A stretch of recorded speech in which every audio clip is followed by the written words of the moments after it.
it's Gail's Journey. If you subscribe to me on YouTube, Gail's Journey. And please email me at galesjourney101@gmail.com. So I've talked about facing the reality about infertility and finding out you can't have kids. I also did like a little gym section on what I was suggested, that physically continue and then mentally you'll catch up. I have to admit, at times, even though it's been like 27 years, I went to like 3 different baby showers, and it still does bother me when they say, oh my God, I can't believe I got pregnant so fast. Oh my gosh, I wish I wasn't pregnant even though I'm pregnant because I don't like how my body looks. Oh my gosh, I can't believe this was so easy for me to have kids. And oops, I'm sorry that you couldn't have any. So even at this age, ripe old age, it's still hard sometimes to accept it, because I'm thinking, do you realize that people like me had to, there comes another airplane. So, do you realize that even after all these years, I'm thinking, do you know how lucky you are?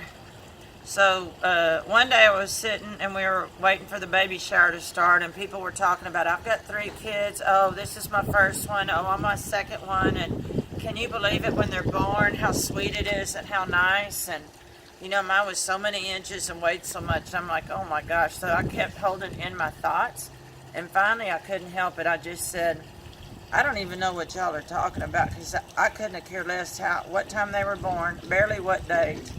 And also, I didn't care about how much they weighed, any of that.